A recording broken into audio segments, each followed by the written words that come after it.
మన రాష్ట్రంలో వరి ప్రధాన ఆహార పంట. వరి పైరును వివిధ రకాల చీడపీడలు ఆశించి ఎక్కువగా నష్టం కలుగజేస్తూ ఉంటాయి.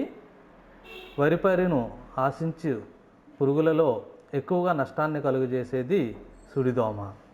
దీనినే దోమపోటు అని కూడా అంటారు. ఈ దోమ ఉధృతి ఎక్కువగా ఉన్నప్పుడు వరిలో సుమారు 60 నుంచి 90% వరకు నష్టం గమనించడం జరిగింది.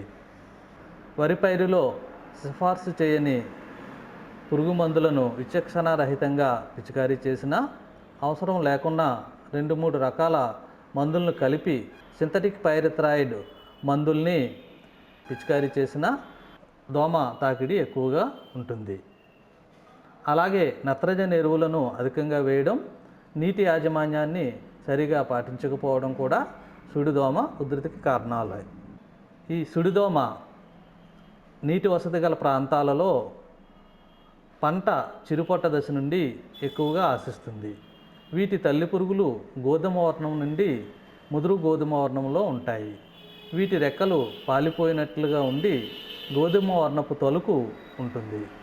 ఈ దోమలు 2 నుంచి 12 గ్రుడ్లను సముదాయాలుగా కాండం వర్లలో, కాండం కణజాలంలో చెప్పుస్తాయి. ఒక ఆడదోమ తమ జీవితకాలంలో సుమారు 300 నుండి 350 వరకు గుడ్లు పెట్టే శక్తిని కలిగి ఉంటాయి. గుడ్ల నుండి వెలువడిన పిల్ల మరియు తల్లిదోమలు నీటి పైభాగాన దుబ్బుల మొదళ్ళ దగ్గర నుండి పోషకాలు సరఫరా చేసే కణజాలం నుండి రసాన్ని పీల్చడం వలన మొక్కలు మొదట పసుపు రంగుకు మారి క్రమేపీ సుడులుగా ఎండిపోతుంది. ఈ విధంగా పొలంలో మొక్కలు సుడులుగా ఎండిపోవడాన్ని సుడి తెగులు అని కూడా పిలుస్తారు. పిలక దశలో అయితే దుబ్బుకి 10 నుంచి 15 దోమలు గమనించినప్పుడు, లేదా ఈనుక దశలో దుబ్బుకి 20 నుంచి 25 పురుగులు గమనించినప్పుడు సస్యరక్షణ చర్యలు చేపట్టాలి.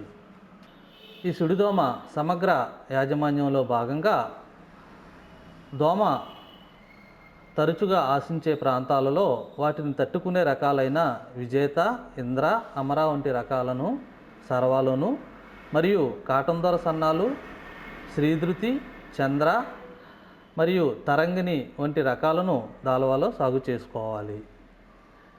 నాటే సమయంలో ప్రతి 2 మీటర్ల ఊడ్పుకి 20 సెంటీమీటర్ల కాలిబాటలు వదలాలి. పొలాన్ని అడపాదడపా ఆరబెట్టుకోవాలి. నత్రజని ఎరువులను సిఫార్సు మేరకే వాడాలి. పైరు తొలి దశలో పురుగు మందుల పిచికారీ తగ్గించి మిత్ర పురుగులైన సాలీడు, మెరిడినల్లి పురుగులను పొలంలో సంరక్షించుకోవాలి. దోమ ఉధృతికి దోహదపడే పురుగు మందులైన quinalphos, profenofos, methyl parathion, triazophos మరియు సింథటిక్ పైరిథ్రాయిడ్ మందులైన డెల్టామెథ్రిన్, సైపర్మెథ్రిన్ వంటి పురుగు మందులను, అలాగే ఫోరేట్ 10G గుళికలను వాడరాదు. సుడిదోమ ఆర్థిక నష్టసహన పరిమితి దాటినప్పుడు నివారణకు ఎసిఫేట్ 1.5 గ్రాములు లేదా ఇమిడాక్రోపిడ్ ప్లస్ ఎథిప్రోల్ 0.25 గ్రాములు లేదా పైమెటోజైన్ 0.6 గ్రాములు, డైనోటెఫిరాన్ 0.4 గ్రాములు లేదా ట్రైఫ్లూ మెజోపైరిమ్ 0.48 మిల్లీ లీటర్ నీటికి చొప్పున కలుపుకొని పిచికారీ చేసుకోవాలి. పర్యావరణ ప్రేరేపిత పద్ధతులలో భాగంగా పొలం గట్లపైన తెలుపు మరియు పసుపు రంగు పూలనిచ్చే మొక్కలైన నువ్వులు, ధనియాలు, బంతి, కాస్మోస్ వంటి మొక్కలను పెంచడం ద్వారా దోమ సహజ శత్రువులైన మిరిడినల్లులు, సాలెపురుగులు, గ్రుడ్ల పరాన్నజీవులైన అనాగ్రస్, ఒలిగోసిటా మరియు గొనటోపస్ వంటి వాటిని పెంపొందించుకోవచ్చును. ఇవి సుడిదోమను కొంతవరకు అదుపులో ఉంచుతాయి.